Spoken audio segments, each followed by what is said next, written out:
Bismillahirrahmanirrahim. Assalamualaikum warahmatullahi wabarakatuh. Alhamdulillahirabbil alamin.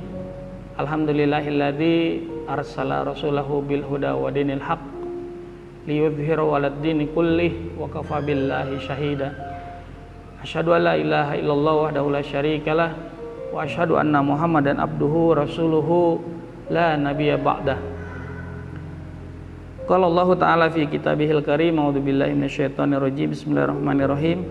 Ayyaman ma'dudat faman kana minkum maridan aw ala safarin fa iddatun min ayyamin ukhra wa 'alal ladzina yutiqunahu fidyatun ta'amu miskin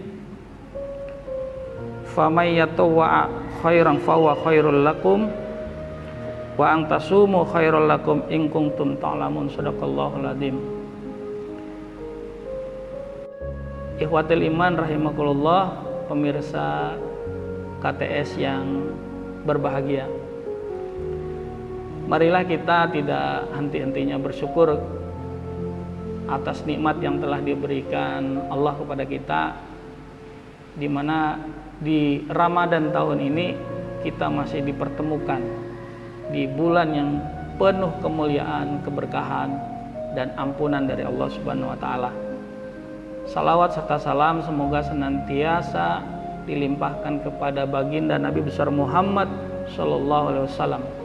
Dan di hari yang mulia ini, marilah kita tidak henti-hentinya berdoa kepada Allah Subhanahu Wa Taala, karena satu, orang yang berpuasa itu termasuk orang yang doanya diijabah oleh Allah Subhanahu Wa Taala. Maka marilah kita berdoa. Dalam kesempatan kali ini kita berdoa agar kita diberikan syafaat oleh baginda Nabi besar Muhammad SAW di yaumil akhir kelak. Karena kita tidak tahu bahwasanya apakah ibadah kita diterima oleh Allah Subhanahu Wa Taala. Tetapi kalau sudah ada jaminan syafaat dari baginda Nabi besar Muhammad SAW, kita bisa terselamatkan dari siksa api neraka. Amin ya rabbal alamin. Berikutnya pemirsa KTS yang berbahagia, pada kesempatan kali ini izinkanlah saya Al-Fakir kita membahas terkait dengan fidyah. Kita mungkin sering mendengar kata-kata fidyah berturut-turut dengan setelah kata-kata puasa dan zakat. Sebagaimana muqaddimah tadi di dalam surat Al-Baqarah ayat 184 yang bunyinya a'udzubillahi minasyaitonirrajim ayyamman ma'dudat faman kana minkum maridan aw ala safarin fa iddatun min ayyamin ukhra wa 'alal ladzina yutiqunahu fidyatun ta'amu miskin faman tatawwa khairan fa huwa khairul lah wa an tasumu khairul lakum in kuntum ta'lamun. Pemirsa KTS yang berbahagia, di dalam surat Al-Baqarah 184 ini itu dijelaskan siapa saja yang harus membayar fidyah, kemudian siapa saja yang bisa meninggalkan dalam kondisi tertentu puasa, dan besarannya dari fidyah itu sendiri. Yang mungkin banyak yang bertanya-tanya, berapa sih sebenarnya fidyah yang harus kita bayarkan ketika kita mendapat uzur untuk meninggalkan puasa dan harus membayar fidyah, dan waktu kapan kita harus membayar fidyah. Baik, di dalam surat Al-Baqarah tadi yang saya sebutkan, yaitu surat Al-Baqarah ayat 184, definisi fidyah yang pertama. Fidyah ini sebagaimana disebutkan, wa 'alal ladzina yutiqunahu fidyatun ta'amu miskin. Fidyah yang artinya adalah memberi makan fakir miskin. Kenapa memberi makan fakir miskin? Dikarenakan telah meninggalkan kewajiban puasa Ramadan karena kondisi tertentu. Nah, ini yang perlu dicatat, kondisi tertentu. Nah, ketika tahu definisi fidyah, yaitu memberi makan fakir miskin, kemudian kita beranjak kepada siapa saja yang harus membayarkan fidyah. Pertama, hukum fidyah ini menjadi wajib ketika mendapatkan uzur meninggalkan puasa Ramadan, ya. Pertama, siapa saja yang membayarkan fidyah sebagaimana disebutkan dalam surat Al-Baqarah bahwasannya ayyaman ma'dudat faman kana minkum maridun. Nah, faman kana minkum, barang siapa yang dalam kondisi sakit, ya. Nah, ini sakit ini dalam tanda kutip sakit yang tentunya diizinkan untuk meninggalkan puasa Ramadan. Contoh, ketika seorang lansia yang sudah ya tentunya lansia lanjut usia ya, lansia ini sakit dan tentunya sakit yang tidak tahu kapan sembuhnya ya, gitu. Orang yang tua renta tahu sendiri kan, kadang pikun, hari ini waktunya aja subuh, tak taunya udah masuk zuhur, dia masih nanya ini waktu sholat apa gitu ya. Nah, itu dalam hal-hal itulah puasa dapat ditinggalkan karena kondisi lansia, tua renta, dan sakit yang tiada sembuh. Maka ini adalah kategori satu orang yang sesuai dengan surat Al-Baqarah, faman kana minkum marid. Marid itu adalah sakit definisinya ya. Kemudian berikutnya adalah ala safaring faiddatum min ayyamin ukhar. Jadi safar orang-orang yang bepergian gitu. Jadi kalau Rasulullah SAW pernah dalam kondisi bepergian, ada beberapa orang sahabat yang dalam kondisi panas terik, ya namanya di gurun ya, ketika pada zaman sahabat tersebut belum ada AC ya. Jadi ketika dalam perjalanan udah kepanasan gak kuat, beberapa sahabat berbuka puasa gitu ya, terkecuali Rasulullah SAW masih sanggup untuk berpuasa. Tapi ini diperbolehkan oleh Rasulullah SAW karena berdasarkan surat Al-Baqarah tadi ya, faman kana minkum maridun aw ala safaring. Nah, ketika orang melakukan perjalanan jauh, karena Allah tidak menginginkan kesukaran, Allah selalu memberikan kemudahan. Sebagaimana kita ketahui, sholat saja gitu ya, kita berbicara masalah sholat saja kalau kita tidak mampu berdiri, kita boleh duduk oleh Allah Subhanahu wa taala. Begitu istimewanya agama ini mengatur hal-hal yang membuat kesulitan seorang hamba Allah kepada Allah ketika beribadah. Nggak bisa duduk berbaring, nggak bisa berbaring pakai isyarat, nggak bisa isyarat baru kita sholatin ya. Tadi yang pertama tadi adalah orang yang lansia atau tua renta, kemudian orang yang sedang melakukan perjalanan, kemudian wa 'alal ladzina yuqtiqunahu fidyatun ta'amu miskin. Jadi lanjutannya ini sebenarnya orang yang keberatan dalam kondisi tertentu. Contoh ibu hamil. Ibu hamil yang khawatir ketika berpuasa maka masalah penyusuannya itu akan bermasalah. Nah, ini sebagian ulama sepakat diperbolehkan juga meninggalkan kewajiban puasa Ramadan dengan catatan membayarkan fidyah. Kemudian yang kita perlu ketahui lagi mengenai fidyah adalah berapa sih besaran fidyah? Ketika kita sudah mengetahui definisi fidyah, yaitu memberi makan fakir miskin. Kemudian kedua, ketika kita tahu siapa saja yang boleh meninggalkan puasa Ramadan.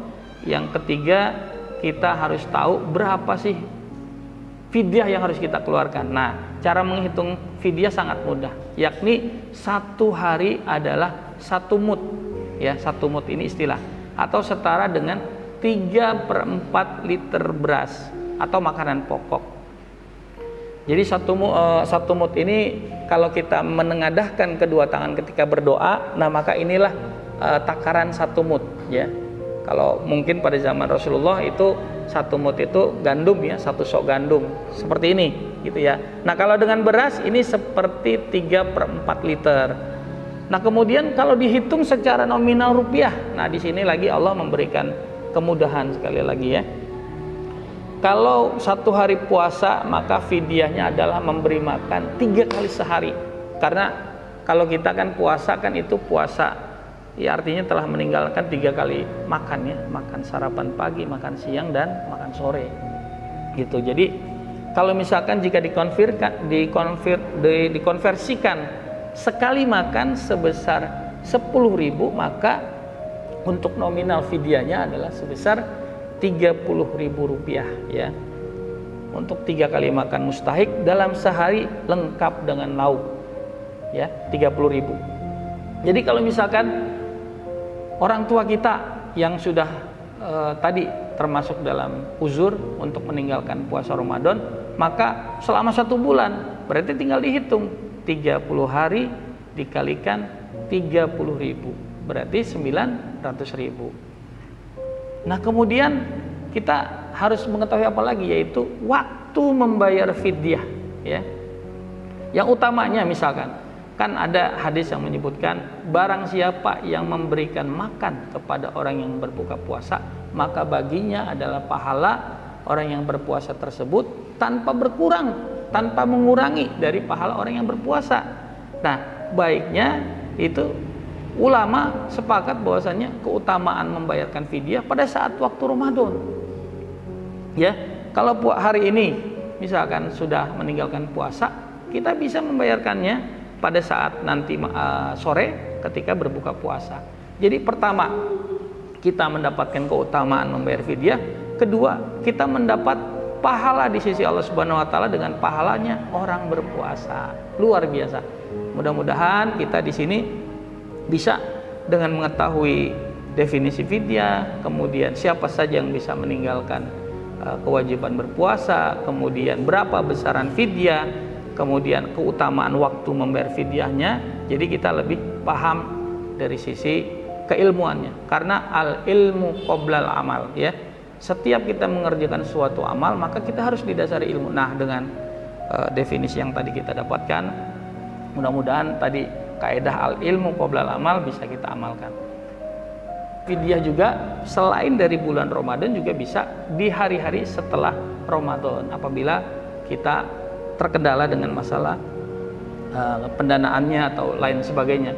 Tapi dengan syarat sampai tidak melewati atau bertemu kembali dengan Ramadan selanjutnya. Nah, itu dua kondisi waktu membayar fidyah. Kemudian untuk siapa sih fidyah diberikan? Sebagaimana surat Al-Baqarah tadi, fidyatun ta'amu miskin.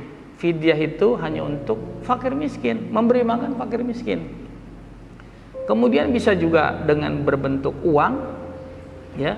Tadi jumhur ulama, ya, untuk mewajibkan dikeluarkannya dalam makanan, ya. Tapi kalau kita mau memberikannya dalam bentuk uang juga diperbolehkan. Kemudian fidyah diberikan kepada fakir miskin sesuai jumlah hari yang ditinggalkan, yakni 1 fidyah untuk 1 hari untuk 1 miskin. Dan pemberiannya dapat dilakukan sekaligus, ya. Maksudnya sekaligus gini, misalkan kita meninggalkan puasa 30 hari, maka kita cukup membayar 30 porsi makanan kepada 30 orang fakir miskin aja. Atau bisa kita bayarkan ke 1 orang fakir miskin. Kenapa? Untuk memberikan azas manfaat. Misalkan dengan pembayaran fidyah ini si fakir miskin tadi bisa memanfaatkan pembayaran fidyah tadi untuk hal-hal yang mungkin menjadi pokok bagi si fakir miskin tersebut. Ikhwatul iman yang dirahmati Allah Subhanahu wa taala, pemirsa KTS yang berbahagia, mudah-mudahan dengan kita mengetahui fidyah tadi dengan definisinya, kemudian kondisi-kondisi tertentu orang meninggalkan puasa Ramadan, besaran fidyah, kemudian juga waktu pembayaran fidyah, dan untuk siapa fidyah dibayarkan. Dengan begitu kita bisa mengamalkan dan kita bisa mengetahui apa sih itu fidyah yang tadi saya sebutkan. Mudah-mudahan bermanfaat, khususnya untuk al-fakir, umumnya untuk pemirsa KTS yang berbahagia. Al-haqqu min rabbik fala takum minal mumtarin. Yang benar datangnya dari Allah Subhanahu wa taala dan yang salah dari pribadi al-fakir. Wabillahi taufiq wal hidayah. Wassalamualaikum warahmatullahi wabarakatuh.